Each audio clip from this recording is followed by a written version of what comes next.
Caleidoscopio ahora sigue en Rosario, pero vía Zoom vamos a viajar a Buenos Aires y a Mar del Plata, porque allí nos esperan. En Buenos Aires la doctora Laura Aresca y en Mar del Plata nuestro ya conocido y amigo de la casa, el doctor Ariel Cherro. ¿Por qué? Porque vamos a hablar de cuidados paliativos. Vamos a hablar con ellos dos hoy, porque trabajan juntos en el Consejo de Cuidados Paliativos de la Sociedad Argentina de Medicina y juntos llevaron aquella primera edición de la Semana Nacional contra el Dolor por Cáncer, en donde se lograron muchas cosas.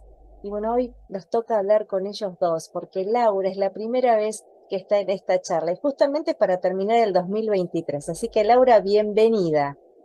Bueno, gracias Mariel, gracias por invitarme, gracias por compartir este espacio con Ariel, que hace muchos años, como vos decís, que trabajamos juntos, y bueno, con esta nueva iniciativa que se empieza a germinar para el año que viene es la segunda edición de la Semana contra el Dolor por Cáncer, que creo que es un evento muy importante que le va a llevar a la gente alivio y esperanza. Así es, así es. Ariel, bueno, bienvenido nuevamente. Gracias, Mariel, muchas gracias, gracias por el espacio. Bueno, vamos a decir que la doctora Laura Aresca es médica, médica dermatóloga, es psico-oncóloga, es presidenta de la Fundación Paliar de Medicina del Dolor y Cuidados Paliativos y es directora médica de la Casa de Cuidados Paliativos El Buen Pastor. Tiene un extensísimo currículum, al igual que el doctor Ariel Cherro, pero eso nos va a llevar un programa más quizás para ambos. Bueno, Y no es para tanto. Yo siempre digo que todas estas cosas, estos títulos, no son más que las catáfilas de una cebolla, no son lo que uno es. Y uno no es más que otros por tener algún título más o menos. Así que no, a mí no me preocupa demasiado estas presentaciones con tanto título. está bien, pero voy a tener que decir también los del doctor Cherro. El doctor es médico clínico recertificado en cuidados paliativos por la Academia Nacional de Medicina, director médico de Care Home, está a cargo de medicina paliativa en la Clínica 25 de Mayo de Mar del Plata, y que desde 1994 se encuentra difundiendo y promoviendo los cuidados paliativos en Argentina. Y además, en la última charla que hicimos, agregamos que sos presidente del Congreso de Cuidados Paliativos de la Asociación Colombiana de Cuidados Paliativos y Cáncer. Decime si me falta algo o en algo me equivoqué. No, no, no, no falta nada, sobra. Y sí, ese congreso fue ahora hace muy poquito y fue muy lindo porque fue gente de Colombia y también de otros países de Latinoamérica y de México que no habíamos llegado a conocernos antes y la verdad que fue muy lindo, muy interesante el intercambio que hubo, muchas ganas de seguir haciendo crecer a los cuidados paliativos y las dificultades son las mismas en toda la región, la verdad que toda la gente con mayor o menor ventaja o desventaja comparte la problemática que tenemos acá y tiene las mismas esperanzas también, ¿no? Así que fue muy lindo, la verdad que muy lindo congreso. Bueno, me alegro mucho porque aparte uno se va nutriendo, ¿no? En cada congreso no solo de lo que expone, sino de lo que exponen los otros y también de la relación que se va forjando entre todos ustedes. Bueno, vamos a hablar de cuidados paliativos y vamos a empezar por Laura. ¿Cómo llegaste, Laura, a los cuidados paliativos? Bueno, es un derrotero largo y voy a tratar de abreviarlo lo más posible para no aburrir.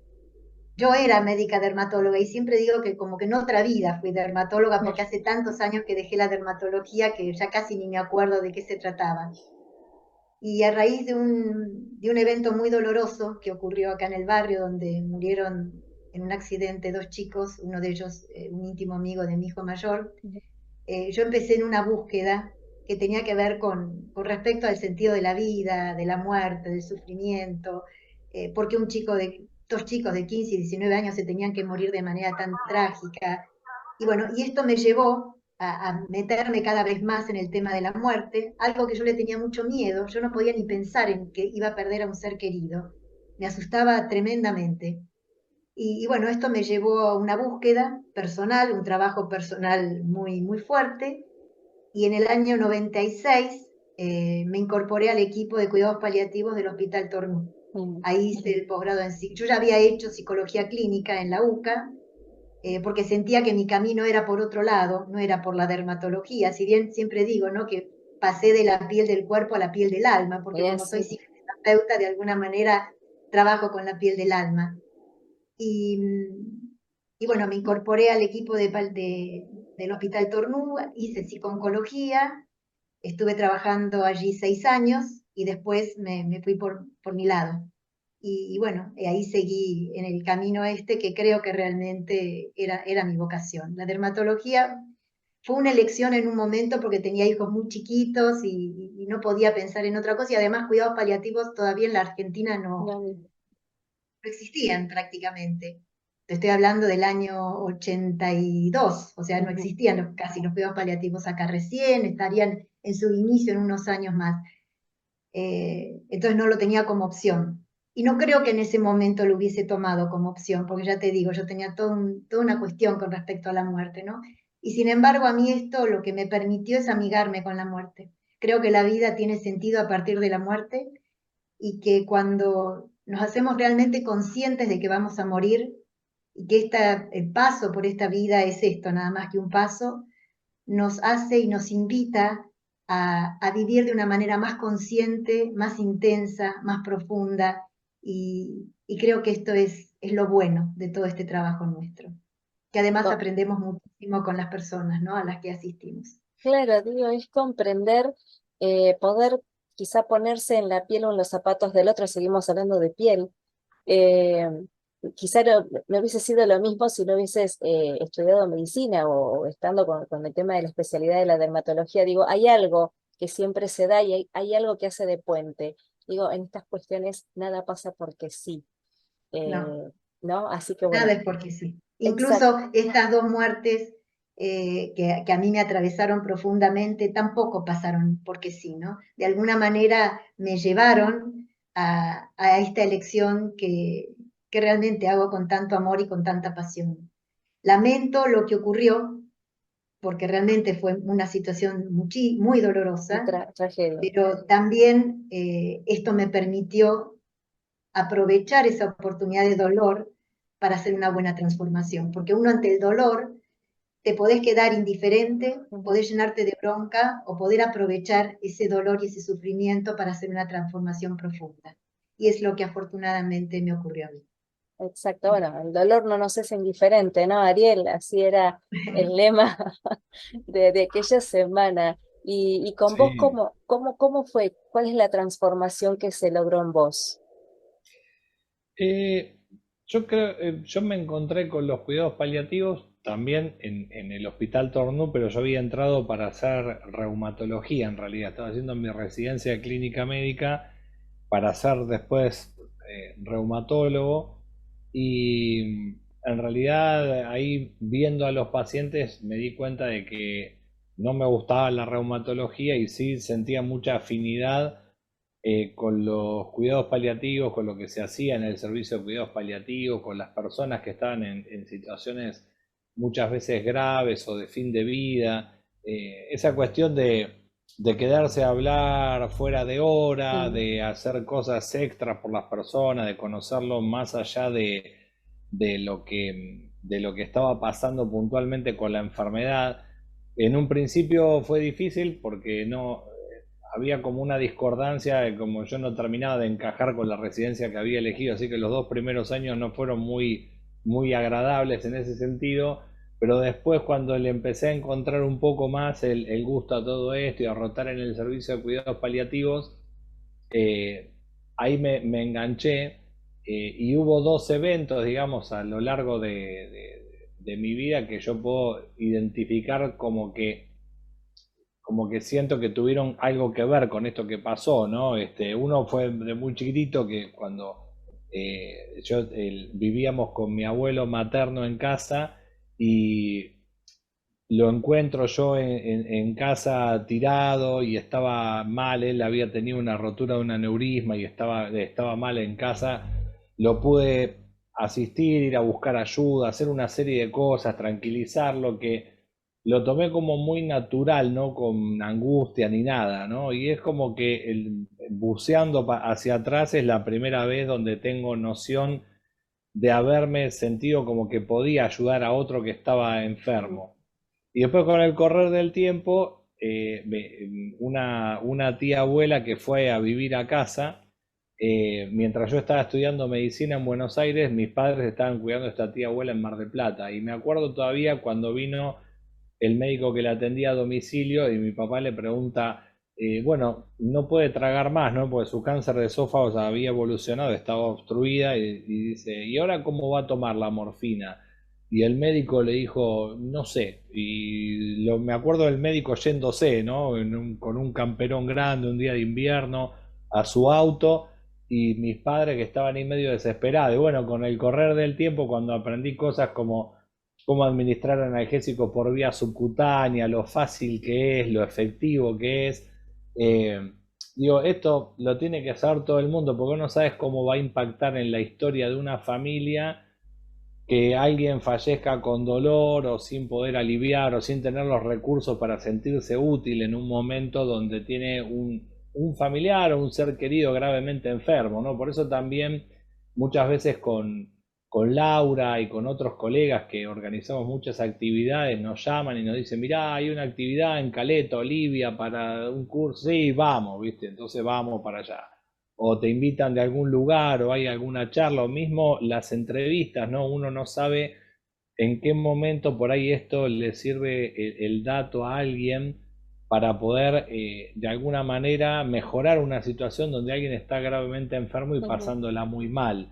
Entonces creo que todas estas informaciones son útiles y de ahí también viene un poco la beta educativa o de difusión, ¿no? Que por lo menos yo participo pensándolo desde muchos aspectos, pero principalmente desde ese aspecto histórico, ¿no? De mi vida.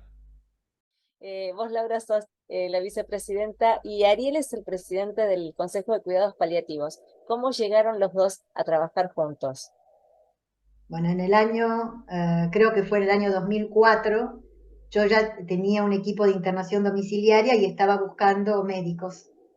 Y no sé cómo lo llamé a Ariel, si alguien me pasó su contacto o cómo fue, pero me acuerdo incluso de la primera entrevista que tuvimos, me acuerdo del lugar físico y todo donde nos conocimos por primera vez. Y bueno, y desde el año 2004 que empezamos a trabajar juntos. Eh, Sí, a entramos través a, de Ana Vera. Ana Vera fue la que me dio tu contacto, claro. Sí, Y que ella trabajaba ya con el equipo mío y como yo necesitaba más profesionales, me recomendó a Ariel. Ujú. Y a partir del año 2006 empezamos a hacer los cursos de posgrado. El primero que hicimos fue en el Hospital de San Isidro y después los hicimos a través de la Sociedad Argentina de Medicina. Y ya por este año vamos a iniciar el 19º curso anual de cuidados paliativos, que afortunadamente lo estamos pudiendo sostener a través de tantos años, ¿no? Y bueno, con mucha satisfacción por parte nuestra y creo que también por parte de los alumnos. sí, Ariel. son mucha gente que ha egresado y mucha gente que siguió su camino en los cuidados paliativos y difundiendo y han tomado cargos en lugares importantes a partir de lo que aprendieron en el curso, con lo cual sí, la verdad que son muchas satisfacciones, ¿no? Sí, porque A yo mí a veces me siempre, pasa que por ahí encuentro a alguien que me dice, sí, yo hice el curso, ¿se acuerda? Y no me acuerdo, lo cual por un lado me preocupa, pero por otro lado es lindo porque quiere decir que hay Son- una casuística grande, ¿no? Si no claro, me acordaría. Laura. aparte lo bueno de esto, digamos, de los cursos y demás, no solamente los que damos nosotros, sino los que se dan en general, que uno no puede asistir a todo el mundo en toda la Argentina, ¿no es cierto? Es un país amplio, grande, y no podemos estar en todos lados. Entonces esto de formar gente del interior, gente incluso del exterior, que también por ahí vienen a formarse acá, es muy satisfactorio porque uno sabe que esto va a tener más alcance y que más gente se va a poder beneficiar con este tipo de asistencia, ¿no? Que es tan importante, porque no es lo mismo morir con dolor, con Mm. falta de aire, sin un apoyo emocional, sin que la familia pueda estar preparada para acompañar estos procesos, que cuando esto se puede dar desde un lugar amoroso y compasivo. porque creo que también esto es lo que de alguna manera caracteriza el cuidado paliativo, ¿no? Que es una ciencia que está basada en medicina científica, o sea, hay conocimiento técnico, pero también tiene mucho de esta cosa de la compasión y el amor y el compromiso con el paciente, que creo que de alguna manera lamentablemente está faltando en nuestra sociedad médica, ¿no? Este compromiso con el paciente, interesarse por quién es la persona que tengo adelante, porque no es solamente un cuerpo que está enfermo, ¿no? Es un ser humano que está necesitando a lo mejor una palabra de consuelo, aunque no tenga una enfermedad grave, ¿no? O que no esté cerca del fin de vida, pero está enfermo, está vulnerable, está asustado, y hay que ver, ¿no? Hay que poder comprender toda esta situación para poder realmente ser efectivo y poder ayudar.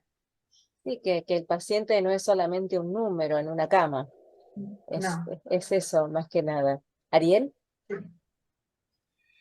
Sí, no es solamente yo creo que en algunos momentos también cuando no hay formación en control de síntomas, en cómo aliviar al otro y demás, es muy difícil acercarse a alguien que está sufriendo. Por eso también el personal de salud a veces tiene como esa reticencia a acercarse porque no sabe qué hacer y es muy desmoralizante, es muy agotador eso. Cuando uno brinda herramientas y los profesionales de la salud tienen algo para hacer, saben cómo encarar a ese paciente, la cosa cambia totalmente porque se acercan con más seguridad. Claro. Entonces ahí empieza a haber otro contacto que eh, a veces se lee como desaprensión cuando no está, ¿no? O como una intención mala y en realidad yo creo que los colegas muchas veces tienen este padecer también, ¿no? De decir, que me voy a acercar y qué le voy a decir, qué voy a Sí. hacer. Entonces Tienen uno se miedo, retrae de Claro, acercarse a ese claro, tienen paciente. miedo, porque si Sí, no pasaría como ese médico que atendió a tu tía, que no sabía qué hacer y se retiró, claro. seguramente con una cuota de frustración muy grande y de malestar y de angustia, ¿no? Porque yo digo, no lo hacen de malos, es simplemente como vos decís, no tienen herramientas para saber qué decir, cómo decirlo, qué hacer. Esto genera mucha impotencia y la impotencia genera miedo y el miedo genera huida, ¿no? así es, así es. ¿Recuerdan el primer caso que tuvieron en cuidados paliativos, vos, Laura? Sí. Bueno, uno de los que más me impactó, ¿no? Que fue uno de los primeros. eh, yo me había ido de vacaciones justo en enero, yo había empezado a trabajar en el hospital en agosto y en enero me fui de vacaciones y cuando vuelvo me dice, la jefa de servicio me dice, eh, yo había aclarado que no atendía niños ni adolescentes, porque yo Ujú. tenía hijos adolescentes, entonces no quería, bueno. Y me dice ella, va a venir a verte una paciente, Carolina se llamaba, eh, que tiene 19 años. Y yo la miro y le digo, pero yo dije que no iba a atender adolescentes. Me dice, bueno, no quedó otra alternativa. Y en ese momento la veo bajar del auto. Y yo me agarró una angustia tremenda, dije, ay, ¿qué hago? Porque realmente tenía la misma edad que mi hija, una chica que había quedado parapléjica por un tumor medular. Bueno, dije, bueno, está bien, no queda otra, no la voy a hacer volver sin atenderla, la voy a atender. Y la atendí a ella y a la mamá, porque no había otro psicoterapeuta que pudiera hacer el acompañamiento. Entonces una vez la veía a ella y otra vez a la mamá. Y fue un seguimiento tan rico, que me dejó tanto aprendizaje. La mamá tenía un libro, ella escribió, porque yo le había sugerido que escribiera, ¿no? Entonces ella lo llamaba el libro gordo de Petete. Y cada 15 días me lo traía, yo me lo traía a casa, lo leía, lloraba al leerlo porque realmente era de una intensidad enorme. Y bueno, yo las seguía a Carolina y a Susana durante 6 meses hasta que Caro murió. Y después Susana, pasado un tiempo de elaboración de su duelo, se hizo voluntaria de servicio. Un aprendizaje que deja. Sí, sí, aparte eran gente, eran increíbles las dos. y la mamá también, un ser humano increíble, toda la familia era increíble, pero con los que yo más contacto había tenido era con ellas dos, ¿no? Claro que sí. Y realmente fue muy fuerte, muy intenso, pero muy hermoso. Y parece raro decir, ¿no? Esto, que acompañar a alguien en el final de su vida puede ser algo hermoso, pero realmente lo es, porque Es muy deja tanto importante. aprendizaje. Mm. Es muy importante y se nota en tu voz y en tu gesto al hablar. ¿Y vos, Ariel? Eh, Como un caso que me acuerdo que me marcó mucho cuando estaba en la residencia, que un poco ya me había interesado, quizá por los cuidados paliativos, así más superficialmente, me tocó quedarme solo con un paciente que tenía un linfoma que estaba en tratamiento y como siempre los tratamientos para esas enfermedades son bastante agresivos y demás, entonces a los pacientes les bajan las plaquetas, les bajan los glóbulos rojos, los glóbulos blancos, bueno, y resulta que el paciente estaba en aislamiento, estaba solo y empieza con un sangrado pulmonar, empieza a expectorar con sangre mucha, o sea, un sangrado masivo, en un momento donde estaba con todos sus parámetros muy alterados, así que realmente era como un evento de fin de vida y se suponía que con ese paciente había que hacer absolutamente todo porque el tratamiento que estaba teniendo era curativo, pero ya partía de una hemoglobina de 7, o sea, glóbulos rojos muy bajos, y estaba teniendo un sangrado masivo y me miraba como diciendo, hace algo porque me muero. Yo estaba solo porque en ese momento no había tomógrafo en el hospital, entonces un residente se iba a hacer la tomografía y otro se quedaba cuidando en las 60 camas de clínica médica, cosa que bueno, no debería ser, pero sabemos que es y que en muchos lugares es así. Y bueno, me quedé cuidándolo y le di medicación para que no sufriera, para que estuviera más tranquilo y demás, pero dije, no, esto se tiene que hacer de otra manera. Yo no puedo estar pensando que voy a salvar a alguien que no se puede salvar con el estrés de que, entre comillas, se te muere la Claro, persona. Y por otro lado, el paciente mirándote como diciendo, hace algo por mí porque estoy sufriendo. Y en ese momento lo pude hacer limitado, pero pude hacer cosas por él para que esté más confortable. Y creo que a partir de ahí dije, bueno, no, esto hay que encararlo de otra manera. Y, y realmente, bueno, lo pude ir haciendo, por suerte lo pude ir haciendo, ¿no? Encontré los caminos, las personas que me fueron enseñando, los cursos, la compañía, todo llevó a que se pueda hacer, ¿no? Así que creo que me parece que hay mucha gente, o sea, yo cuento mi historia porque me estás preguntando, pero creo que hay mucha gente que le pasa lo mismo, ¿no? Que ha vivido estas situaciones y sí, que en vez de reaccionar con frustración o lo que sea, dice, no, acá hay que hacer algo y así muchos se han encontrado con cuidados paliativos y por suerte, ¿no? Porque hace falta mucho más. Hoy en día a nivel mundial se sabe que la demanda supera la oferta de cuidados paliativos sí. y es muy importante que los médicos puedan tener estas herramientas.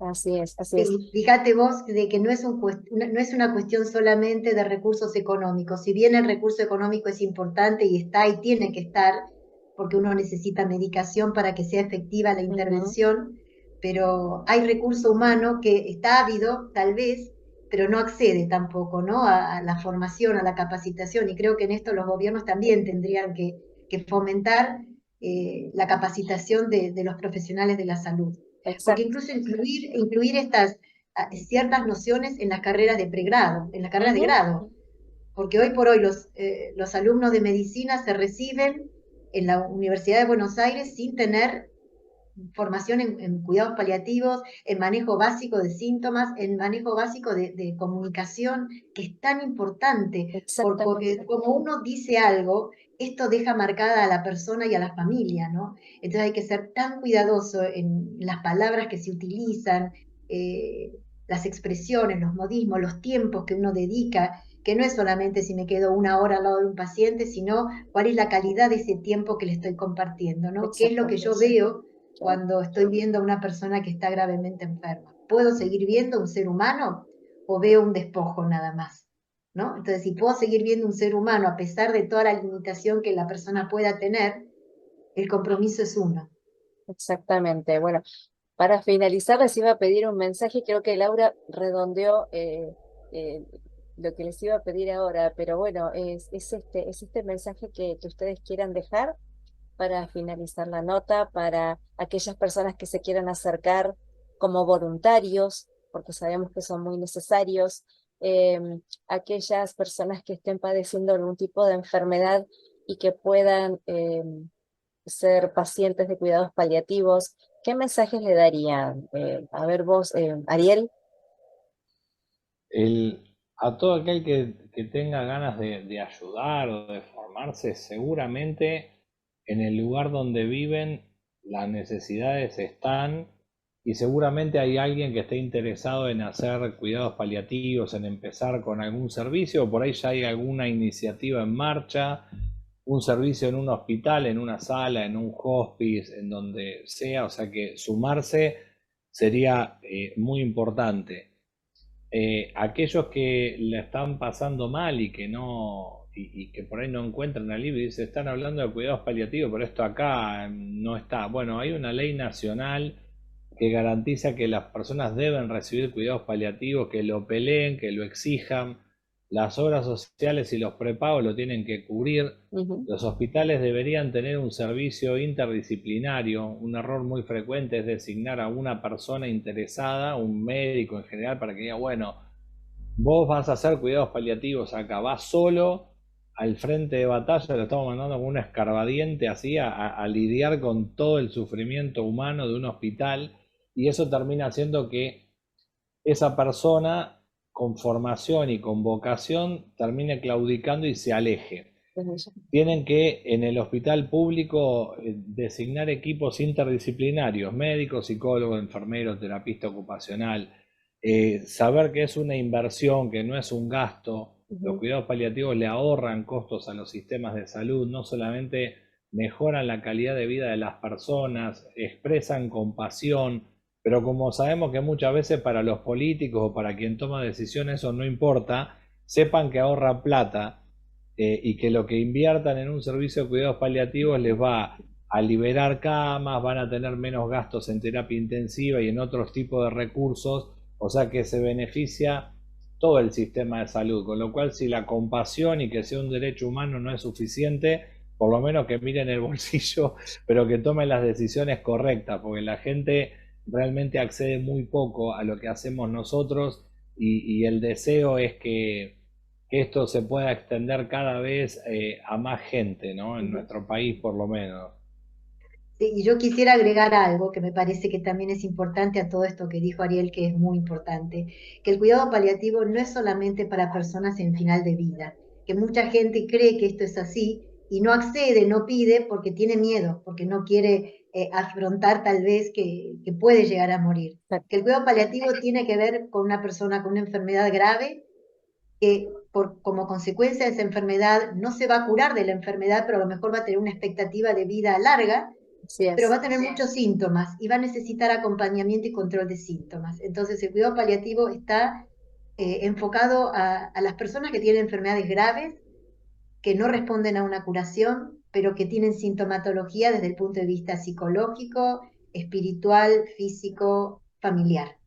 Entonces, esto me parece que es importante para que la gente no le tenga miedo al cuidado paliativo y que cuando escuche la palabra paliativo no la asocie a muerte, porque no Exacto. es así. Así es. A los dos les quiero agradecer este momento, este tiempo. Gracias por el trabajo que hacen, por la dedicación, por esta calidad humana única. Y quiero decirles también que una vez que uno toma contacto con ustedes, una vez que los conoce y se interioriza de toda la actividad y del trabajo que llevan adelante, uno no vuelve a ser el mismo. Y uno no vuelve a ver, porque uno no debe mirar solamente, debe ver al otro. Así que gracias por esto. Bueno, gracias, Mariel. Realmente desde el principio te sentí muy comprometida con la causa y esto te lo quiero agradecer porque nos has apoyado muchísimo y nos seguís apoyando. Así que muchas gracias. Gracias, Sí, tal gracias. cual. Gracias a vos, Mariel, por la difusión. Nos encontramos en el 2024 vía Zoom, en Buenos Aires, en Mar del Plata, pero nos volvemos a encontrar para seguir hablando de cuidados paliativos para hablar de prevención y de concientización. Cómo no, Gracias. muchísimas gracias. Gracias, que esté muy bien.